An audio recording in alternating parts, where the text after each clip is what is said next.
when it comes to style, I believe that even if you're not a visual person, every person has a style. And one thing that I really like to do to sort of help people understand what their style is to get them to open their wardrobe and take a look at what is inside it. Because the way that you dress and present yourself in real life, just as a human, is actually a direct reflection of what I might capture when I work with my clients.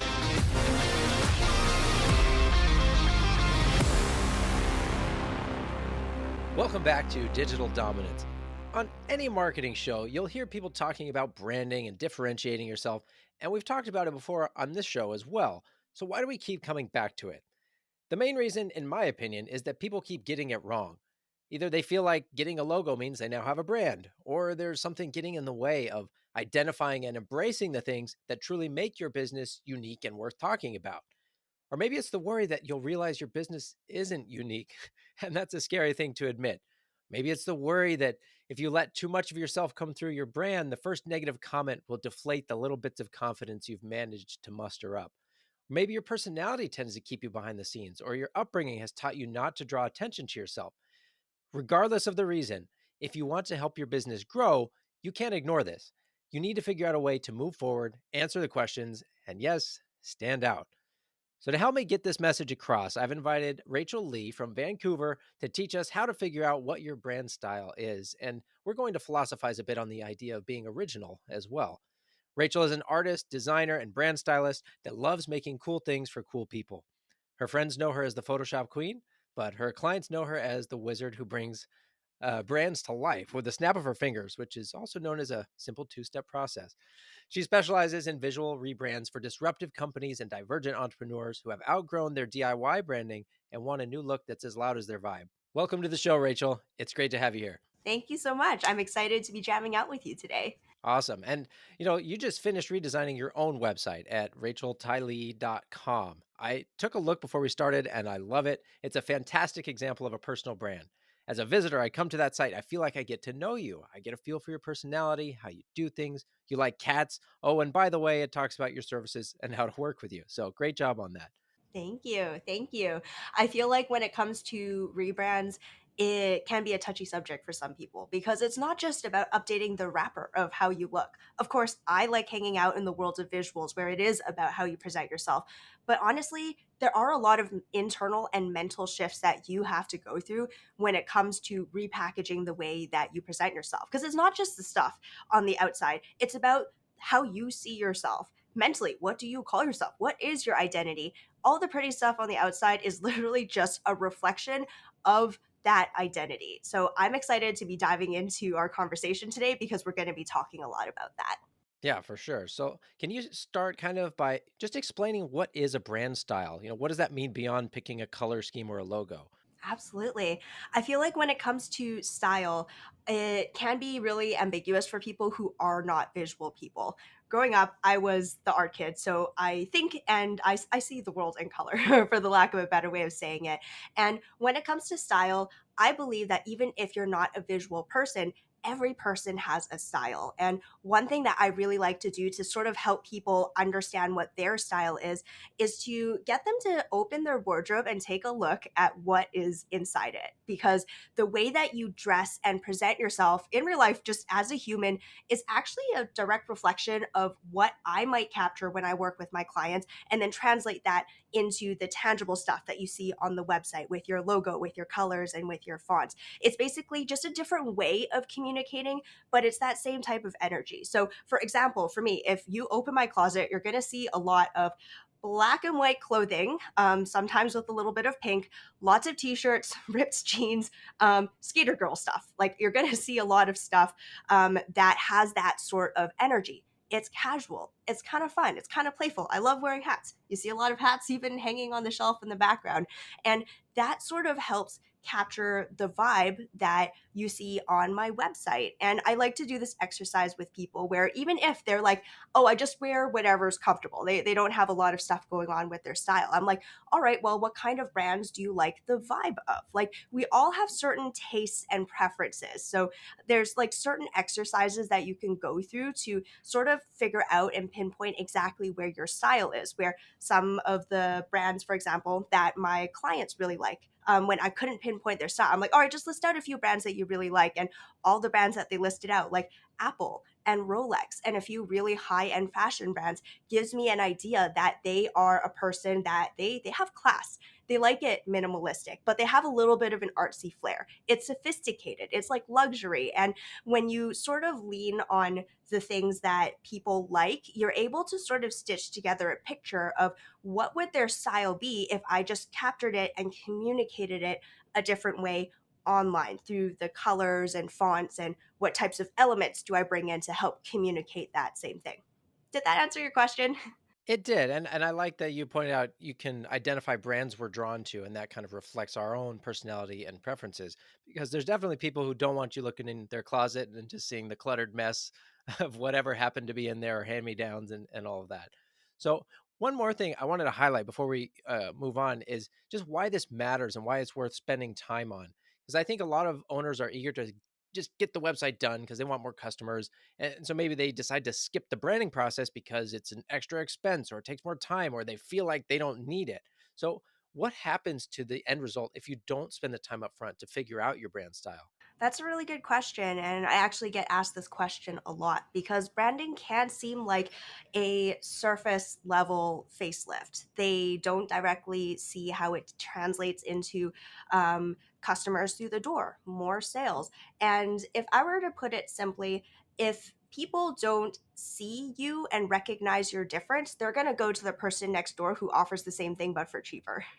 And I don't know how else to put it nicely, but it is very much about communicating your difference. And it's oftentimes not because you offer a different product, but you offer a different experience. And I think the way that I like to describe it to people is that a brand is not the same thing as a business. The business is the vehicle of delivering the product or service. A brand is the experience that you create as you deliver it. And I think the best way of seeing that is when you look at brands like Apple. It's not just a phone or a watch or a computer. It's the experience that you have when you're using it. It's the experience you have when you walk into a store. All of those things are the brand, and that's what you're buying. You're not just buying a computer. If you just want a computer, yeah, you could just go to the computer store next door. You could get a second hand hand me down computer and it would do the same thing. But when it comes to experience and what people, your customers, are looking for, that's the main differentiator. And the more clearly you are able to communicate the type of experience that you're creating for your customers, and also distinguishing yourself as, we specialize in doing exactly this. This is our type of people. This is our community. We get you. Like, the more you're able to build that rapport with your customer base, the more that you are going to stand out in their minds as they are the no-brainer person that I would go to. I wouldn't go to anyone else because they get me. Like, they've got all the stuff that I need, exactly the type of experience I'm looking for. I couldn't even imagine going anywhere else. And you want to create that experience so that you can not just attract the right types of customers, but you get those customers coming back every single time. So technically, having and investing in your brand, it directly correlates with return customers, people who would rave about your brand and get more of the same types of people. It attracts the right types of customers your way because people will self eliminate when they know your brand is not for them. And you are also able to present it with so much more confidence because, as we know, when you dress nicely, you walk into the room differently. Same thing with your business. If you have a kick ass website, a beautiful brand that you know directly translates exactly what you're trying to communicate to the world, you will blast that link all over the internet. You will not be shy about sharing it. You will tell people, like, go check out my website. It is awesome. Like, I want you to experience the brand. And when you just feel excited about it, that confidence shows. And that in itself, from my experience, it sells a lot more than any really good salesperson, any good pitch. Like, just that confidence that you have in the way you showcase your brand, that speaks volumes in itself. Right. So there is a return on investment there. It's just sometimes harder to articulate because you might not see it on day one, or, it's just a part of the package and it makes the whole thing work a lot more effectively. So, the next question I had would be, you talk about figuring out a brand like by looking in your closet or what brands you like, and that would work really well for a personal brand. What about for a company? Because the company isn't necessarily the same as the person, especially if you've got co-founders, you got different personalities, or maybe you inherited a business from your dad, right? And you're looking at it like, hey, there's no branding here. How do you start in that scenario where it's not just directly you? Absolutely. And that's also a good question because when it comes to business branding, the game is very different from personal branding. For personal branding, it's very much who are you? How do you like to express yourself? It's very much about self expression. But when it comes to business brands, the game is actually the very opposite. It's about who are your customers, like specifically, like your customer avatar, and getting really clear on who that person is, down to what are their tastes, what's their personality, what are their pet peeves. Like, really getting down into the nitty gritties of who that person exactly is, that will help you determine how you are going to be positioning your brand to be the perfect match. Because I like to think of brands as brands are identities, and people connect to brands as if they're connecting to people. If you construct a brand really well, the way that customers will interact with your brand, it feels very human. Like, they have like loyalty, they will brag about you, they will spend a lot of time with you. Like, there, it's really interesting. There's a lot of psychology that goes behind it. But from a brand positioning standpoint, you basically take a look at your customers and figure out, how do I package and present myself so that I am like the most logical fit for them. So if your audience is full of like a bunch of like sneakerheads, they love skateboarding, graffitiing, like they love a lot of that type of stuff, you're going to want to present your brand as a very similar vibe because that's just what they like, right? You're on the same wavelength as them. And also, it's not just that, though. That's one of the things that you consider. The other thing that you consider is all of the other peripheral brands that are your competitors in your industry. Take a look at what they're doing and how they're positioning yourself, because you don't want to be positioning yourself as doing the same thing as the person next door. The whole point of a brand is to showcase your difference. And you might do the same thing from a business standpoint. You might all sell skateboards, right? But the specific type of customer that you are selling that skateboard to might be different. Some of them might be hippies. Some of them might be like gangsters. Two very different vibes there, right? So it's about sort of positioning your brand based on who your customers are, and then taking a look at who's in your peripherals in your industry, and then seeing where the gap is. And basically, from that point on, you get to be creative and asking yourself, okay, well, this is what our brand identity is. Here's how we're going to position that. Now, how can we have fun with the way that we communicate that? And then that's where we have a conversation about the style. And oftentimes, when we talk about colors and fonts and style, we basically pinpoint those things by eliminating all of the other options and taking a look at all the other things, clear cutting it, and then it's often very clear. Here's how we need to be packaging your brand to be the most suitable based on the people that you're looking to attract. That was very clear and helpful. And it reminds me of, we always have to go back to picking who your target audience is. And you can't just say, oh, this is for everyone, right? Even if everyone could benefit from it, you need to decide who you're going to focus on. And then you can work backwards from there, like you talked about, so that your messaging connects with that certain group of people. And you'll find a lot more success when you're able to focus like that. Um, you mentioned looking at other competitors and things too to kind of get ideas and kind of see if you're actually different or not. And it made me think of how a lot of brands that we see that we recognize are loud or ostentatious, especially if you're in fashion, music, or entertainment. And that type of brand is everywhere. But that might not resonate with some people, right? And they might not want to have their own brand be that way because it wouldn't be authentic and they would hate every minute of it. So, what does it look like to have a brand that is more soft spoken or understated? Is that even possible? Absolutely. And I think, and I'll speak more in terms of personal branding because I think a lot of people, when they are more soft spoken, I have clients, for example, one is a fractional CFO and accountant. I don't think you will want a very loud and crazy accountant because that's just doesn't blend very well with that industry. And it's actually good when you have a specific type of personality that is actually a good fit for what it is that you do. Even if you happen to be more quiet in an industry that is loud, it doesn't mean that you're not going to get seen. It just means that you're going to attract a different type of person. From what I understand, if there's one of you, there's many more different types of people who are very similar than you. You just haven't met them yet. And if you fully step into and own the vibe that you have, loud or quiet, shy or obnoxious, whatever the heck your vibe is, I think the most important thing is that you fully own that, because the people who are going to come your way are going to be very similar to you. I mean, I have a lot of clients who like to come to me. I have a brand that is packaged very loudly, but I have a lot of clients who come to me and they're very like shy, soft spoken people, and they want to add a little bit of spice and flair to their brand, but at the core of it, they're very simple people. They're like, I don't need anything big or fancy. They're like, I just want people to know that I'm not super boring, right? Like, I think that's oftentimes a conversation that I have with people, and that is absolutely okay, because I think it always goes back to who is it that you're trying to attract. Your brand and the way you position it will attract people who are very similar. And I think the more confident that you are in the way that you package it, like, own it. Like, if you are quiet, yeah, you're going to attract a lot of people who are also soft spoken, but you guys are going to vibe, because that's just, you will not have fun if you attract customers who are super loud and boisterous. You're going to feel like a babysitter controlling a bunch of toddlers. Like, you're not going to have a good time. So I think it's just about knowing who it is that you are and not trying to like look around at other people and trying to do what other people are doing. It's about really understanding what comes naturally to you, and then just fully owning that.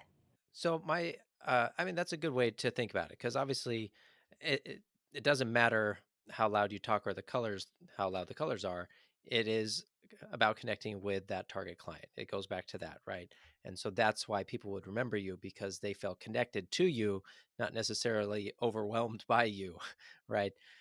So another question would be, well, I'm curious, in your opinion, as someone who does all these brand styles and you help people figure this out, what does it mean to be original? That's a really hard conversation that I think people are really fixated on, especially since we are in the age of the internet. We're in the age of AI, where I could just type a few words and then poof, something magical gets created.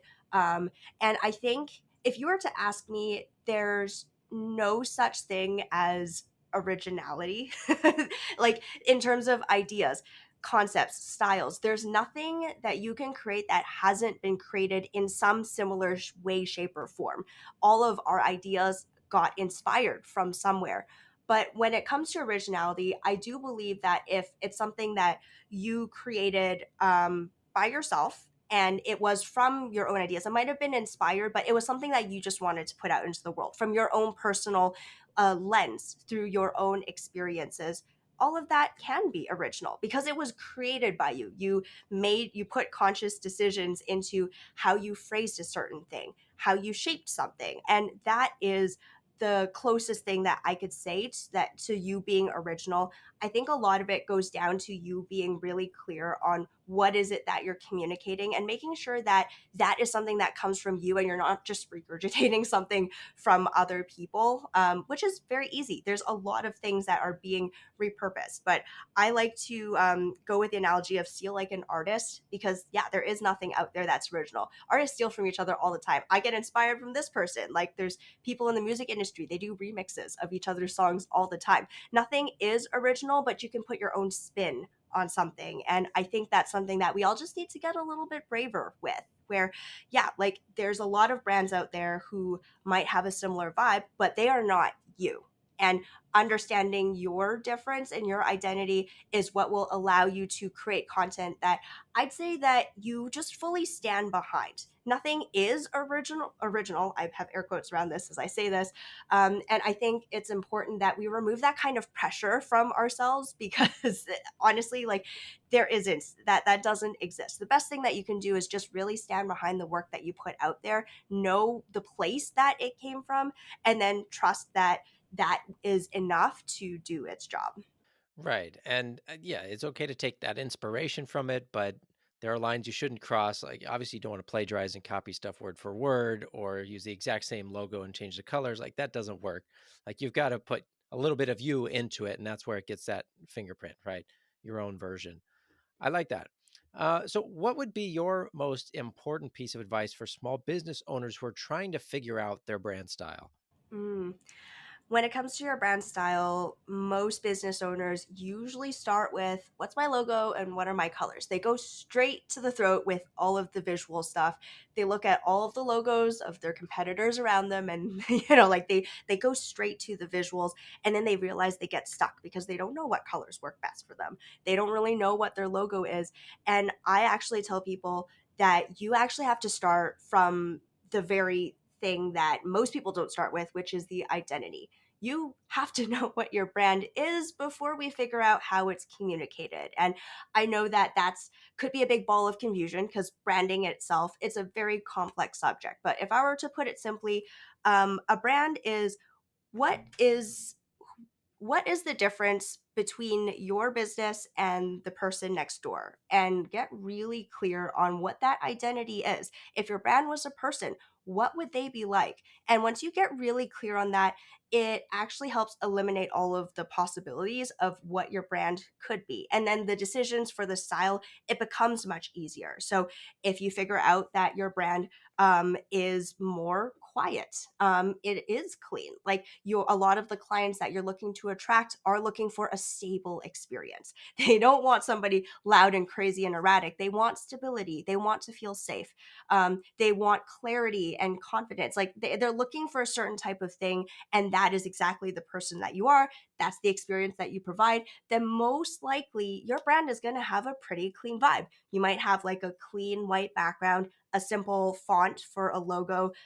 Maybe the colors that you pick aren't going to be like bright and garish. You're not going to pick neon colors, for example. You might pick something that's like a teal or like a dark gray, like something that is more steady and grounding. So, like just from an example like that, you could basically see how I draw the lines between them. But I always say start with the identity first. Figure out what your brand really is first, and if you're not really sure about how to get to that, that's where I recommend having a conversation with a branding professional just to even get that initial clarity, figure out what your brand is. And then when it comes to the way that it's translated, that's where, like, if you have a low budget, for example, a lot of small business owners and startups are in that position. Honestly, like, go to Fiverr, go find some like freelancer who's just starting out, and as long as you have the clarity, you're going to be able to communicate with that graphic designer exactly what it is that you're looking for. Where things usually go sideways is you know that you need a brand, you go to the designer right away, you have no idea what to communicate them. You tell them whatever the heck you want, I trust your judgment. They go off into the wilderness and come up with a whole bunch of different things. They give it to you, the sample platter of different designs and visuals, and you as a business owner look at that and you feel lost. You're like, "Oh my god, I have no idea." Like, all of these look great, but which one's the right fit? And then that's where usually most business owners, they chalk it off. They're like, branding doesn't work. That's not for me. It was a total gong show and a mess. Wasted my money on that. Whereas if you just started with the clarity first, you'll know what to communicate, you'll know what you're looking for, and it's very easy to refine your decisions from that point onwards. That was really helpful. Thank you for, I mean, you kind of brought it full circle back to where we started, right? Of knowing who you're talking to and figuring out your identity, the brand, and go from there. Because otherwise, you're just guessing and, you know, picking stuff arbitrarily. We are near the end of our time here. So I did want to thank you, Rachel, for sharing with us today. Congrats on the new website. I can tell you put a lot of work into it. And for everyone listening, go to racheltylee.com to learn more about Rachel and connect with her. She's a great resource, especially if you do want to go big and bold with your branding. But even if not, like we talked about, if you're a little more shy, that's fine too. Rachel, do you have any final thoughts before we end this episode? Absolutely. I just wanted to encourage people that in the world of business, you're going to come across a lot of pressure to present yourself the same as everyone else.